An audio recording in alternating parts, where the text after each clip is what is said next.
Derrick Henry is the only running back, active player anywhere near the top 10. I mean, he's in the top 10, but there's no one else near. In fact, crazily as it is, the next best player is Josh Allen with 68 rushing touchdowns. He's 38th. It's not even a running back.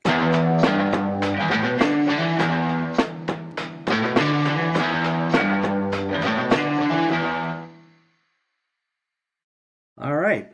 Welcome to Just the Stats NFL Top 10's for Friday. This is Ernie Jennings, your host, and this episode we're going to look at the Thursday night game. What a wild game. Pittsburgh's defense, which is usually good, was not tonight.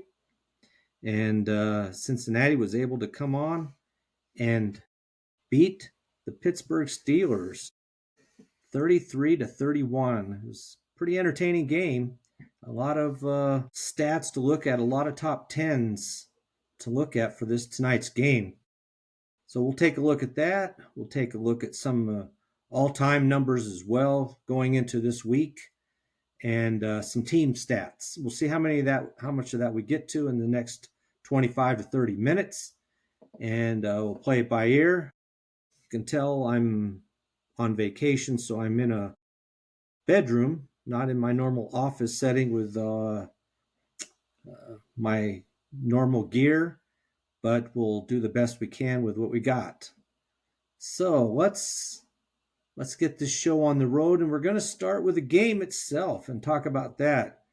Like I said, Cincinnati Bengals pulled this game out 33-31, and there were some big games in here, specifically, Aaron Rodgers, Jamar Chase, T. Higgins, and Jamar Chase had quite a game, really a big game for him. So let's start with that. So looking at Jamar Chase, we're going to start with actually Aaron Rodgers. This was interesting to me and kind of ironic. Aaron Rodgers didn't need too many yards going into this game. In fact, he needed 105 yards to catch Ben Roethlisberger, of all people, for fifth place all time in the NFL in passing yards. So he plays for the Steelers his first year as a Steelers, and he's going to come in and break the greatest Pittsburgh Steelers quarterback probably of all time. And he did it. Rodgers had 249 yards, so Ben Roethlisberger had 64,088 yards in his career, put him fifth all-time in the NFL in passing yards. So with the 249 that Rodgers got, he now has 64,222 yards to move from sixth to fifth place all-time, now ahead of Ben Roethlisberger, all-time in the NFL in passing yards. Now, he won't catch Brett Favre, who's in fourth, or Peyton Manning in third. Those two are very close to each other, but they have over almost 72,000 yards. So Aaron Rodgers would have to play at least one more year to think about catching those two. So Ben Roethlisberger may be the only guy he catches as far as these all-time numbers go. But it was a big one. Fifth all-time in the NFL in passing yards is quite an accomplishment. Unfortunately, it was in a loss. All right, let's look at the Cincinnati Bengals. And we'll start with a smaller one. That's T. Higgins. T. Higgins had been tied for 8th place with Chris Collinsworth and Darnay Scott for most touchdown receptions, when that was with 36. He had one tonight in the game, puts him at 37, puts him in a tie with T.J. Houshmandzadeh, who played from 2001 to 2008. So they both now have 37. Next up for T. Higgins, who had a good game. Joe Flacco is making quite a difference for this team over Jake Browning. This could make this division very competitive. With this win by Cincinnati now, it's going to really tighten up this division. But next up for T. Higgins, is Eddie Brown with 41 touchdown passes. So see how many games it takes T. Higgins to catch him. All right, now on to the star of the game as far as records go, and that's Jamar Chase. He set he set one record, and he moved up the list of top 10s for the Cincinnati Bengals. So in yards, he went into the game in ninth all time in most yards receiving by a Cincinnati Bengal. He had 161 yards in this game, which pushed him all the way up to seventh. He passed Tyler Boyd and Darnay Scott to move into seventh. He now has 6,054 yards. Tyler Boyd had exactly 6,000, so he passed him and he passed Darnay Scott. Now, next up for him is also Eddie Brown, who's sixth all time. He played from 1985 to 1991. He has 6,134 yards. So next week, honestly, for the next game that the Bengals have, Chase could pass him because he's got 6,054. He only needs 80 yards to catch Eddie Brown. After that, it's going to be a little bit because Chris Collinsworth has almost 6,700 yards for fifth all time in Cincinnati Bengal history. But it's very possible that he catches him sometime this year as well, at the rate he's going. He's had quite an impressive career already. And again, when you put Joe Flacco in there, it just makes such a difference.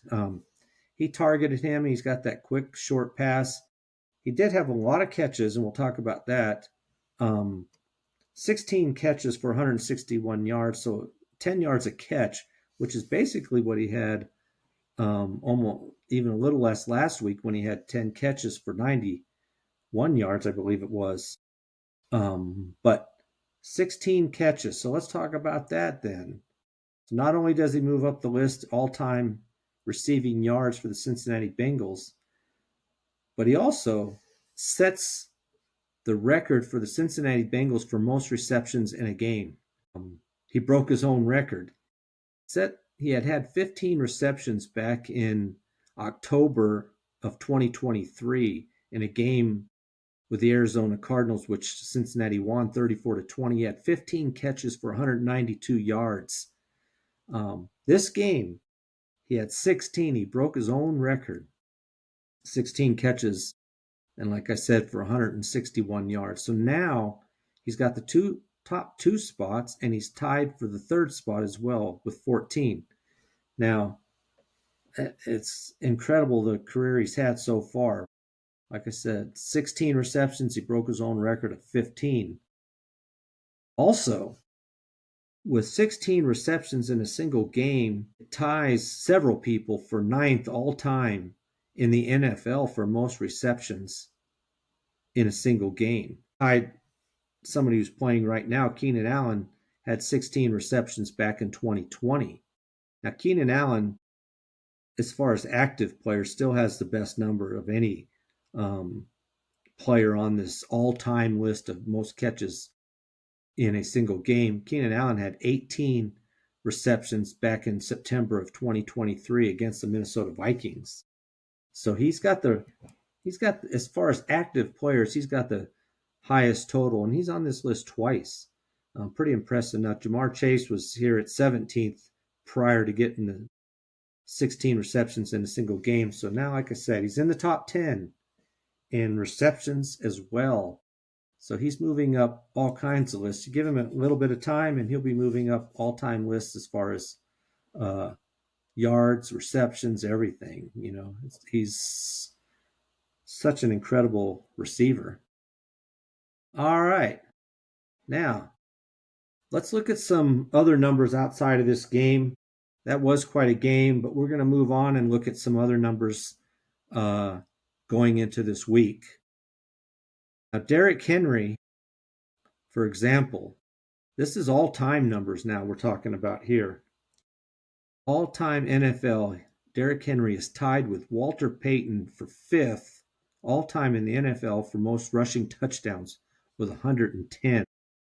So he just needs one touchdown in his game this week, and he'll be fifth all-time by himself.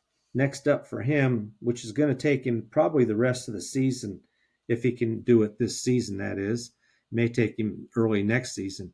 And that's Adrian Peterson, who's in fourth with 120.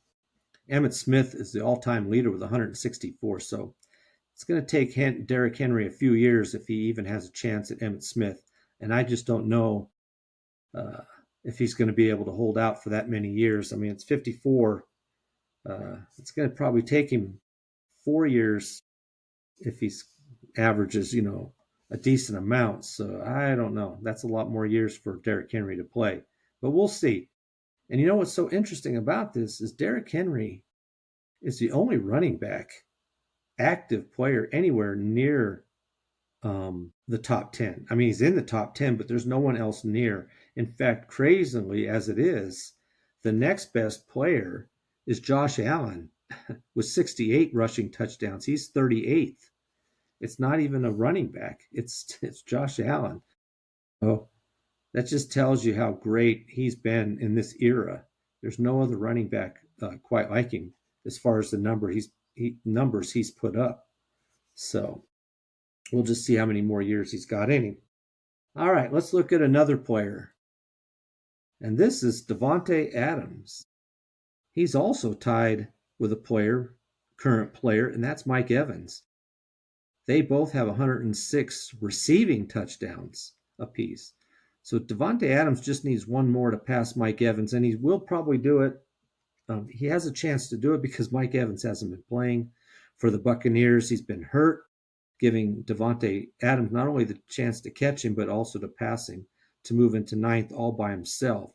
Now, next up for both Davante Adams and Mike Evans is Tony Gonzalez, who has 111. He played from 1997 to 2013, 111 touchdowns as a tight end. That's not even the most by a tight end. That's Antonio Gates, who played for the Chargers. He had 116 touchdown receptions as a tight end. Anyway, so Davante Adams just needs 5 to catch Tony Gonzalez. He may do it this year. It'd be tough for him to catch Antonio Gates. He needed another 10. Not impossible, but a little bit difficult. And I've talked about this before, but Davante Adams and Mike Evans both have 106 touchdowns, receptions. Both came into the league in 2014. When they're talking about total receptions, Davante Adams has more. Davante Adams is pushing in to become one of the elites as far as receptions. He's got 983. So he only needs 17 more to reach the 1,000 reception mark. There's only 16 players in NFL history that have 1,000 or more receptions. He's got 983. Mike Evans has 850. So they're fairly close. They're really close in yardage. Davante Adams has less, actually, with 12,240. Mike Evans, 12,824. So they're close there as well. It's just amazing how parallel their stats are. Another interesting thing is that Davante Adams has played for 4 teams already, while Mike Evans has been with the Tampa Bay Buccaneers his entire career. So Mike Evans, when you look at records for the Tampa Bay Buccaneers, he holds all the receiving records, receptions, yards, touchdowns. In fact, he's in the top 10 as far as points scored for the Tampa Bay Buccaneers. That's how many points he's had as well. And that's what happens when you play for the same team for your entire career. But those two have very similar careers and great careers, actually. It's interesting how some players just are touchdown magnets, versus other players. Now, those two are in the top 10. DeAndre Hopkins is quite a ways back. He came in even a year earlier than they did, but he's got 85. He'd be the next one. He'll never catch those two. I don't see it. His career will be over before that. Interestingly, DeAndre Hopkins has more yards than either one of them, but just 21 touchdowns less than them, though. So a little bit difference in how they were used. And DeAndre Hopkins is another one who's been on 5 teams himself. You don't have many players anymore playing on one team their entire career. It's nice to see. It just doesn't happen that much anymore. All right, let's look at another stat here. Now this time we're going to move over to some of the top 10s this season for teams. We'll start with looking at the most points scored this season. You would never have guessed it going into the season who that would be. I mean, you could have said Detroit Lions, obviously, and they're number 2, actually. It's the Indianapolis Colts. They lead the NFL in points scored with 194. Detroit Lions have 191. A little bit of a gap then to Dallas, who's in third with 178. So you've got these two teams, Indianapolis Colts and Detroit Lions. And the another thing about the Colts, not 5-1. I don't think anybody would have predicted that either. Now Detroit Lions are 4-2. Dallas is the third highest scoring team, and they got a losing record at the moment, 2-3-1. Otherwise, the top 6 teams all have winning records. In fact, it's not until you get to number 10, Baltimore, who has 144 points scored, who are 1-5. But yeah, the Colts are quite an impressive team so far this year.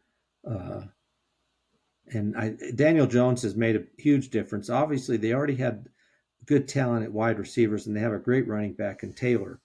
And they made the right decision in starting Jones for sure over Richardson. I don't even, they might have flip-flopped that record with Richardson in there, I think. He just wasn't ready to play as a starting quarterback yet. I don't know if he ever will be either.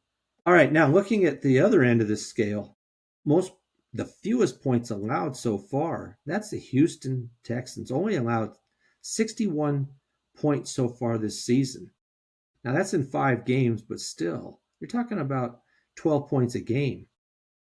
That's not much. Now Denver's second with 95. They've played 6 games, but still that's more per game. And then Minnesota 97, the only teams under 100 points allowed so far. And you can see it again. Every team except for Houston, Houston has had quite a terrible season, honestly, trying to score themselves. And they don't give up much, but they weren't able to score early on. They've started to try to make some effort to come back from bad play, and they've been looking better. But beyond Houston, all the next teams, it takes all the way down to 15th, the Arizona Cardinals, before you have a team, before you get to another team with a losing record. So when you don't allow points, you obviously have a much better chance to win, and generally that's true. Houston being the exception to the rule, but they're the only ones. All right. Another stat that often says something about a team, you would think, and is penalties. The New England Patriots are the most penalized team in the NFL right now with 53. Jacksonville Jaguars have 52, and the New Orleans Saints have 50. They're the only 3 teams with 50 or more penalties so far this season. Now, I know, watching all the Jaguar games closely, they've had a ton of penalties that weren't accepted. I mean, they'd even have more if they'd been accepted. But you would think that the penalties hurt, and they actually do. I think it could cost a team a game. But both the Patriots and the Jacksonville Jaguars are 4-2. New Orleans Saints, though, are 1-5. You do see, when you look at the top 10 here, you do see more teams. 1, 2, 3, 4, 5. 5 of the top 10. So half of them do have losing records, and quite bad too. 2-4, 2-4. Dallas with 2-3-1, and then Tennessee Titans 1-5. So you got some bad teams in there. Penalties hurt. They just ruin, your drives that you're trying to make during a game. All right, look at another stat, and that's turnovers. Another big category here. Cincinnati Bengals, and this is one of the reasons they got Joe Flacco. They had to. Jake Browning was just throwing interceptions like it didn't matter at all. 3 a game type of deals. But Cincinnati and the Las Vegas Raiders, 11 turnovers. And also the same thing, Geno Smith, three interceptions in a single game twice. I mean, he's one of the top quarterbacks as far as most interceptions. So too many turnovers really hurt a team. And when you look at the top 4 teams, they have 11 and 10 turnovers, 2 and 4, 2 and 4, 1 and 5, 1 and 5. The only one that breaks this rule is next with 10 is San Francisco, who are 4 and 2. But otherwise, the amount of turnovers really hurt your team. It just makes it so difficult to win. All right. That's kind of a quick look. I wanted to get this out because of this game last night with between Cincinnati Bengals and the Pittsburgh Steelers. Exciting game, especially if you're a Cincinnati fan. It was in Cincinnati, so of course they went ecstatic when Cincinnati was able to pull it out with kicking the game-winning field goal with only 7 seconds left on the clock. Aaron Rodgers tried one of his Hail Marys at the end of the game. He's still got an arm for somebody who's 44. He threw it from about the 35-yard line into the end zone, but it was knocked down. Still can throw it 65 yards in the air. It was pretty impressive attempt to try to win the game on a long bomb, but it did not pan out for the Pittsburgh Steelers. So that division is getting much tighter. All right. Well, that's a quick look at things happening on this Friday. Hope you enjoy this podcast. If you like it, please subscribe. You can find it on YouTube at Just the Stats NFL. You can also find it on podcast sites, Apple, Spotify, whatever app you might use for your podcasts. You can also email me at justthestatsnfl@gmail.com if you'd like. Appreciate you listening. And that is a wrap for this episode of Just the Stats NFL Top 10s. I'm out.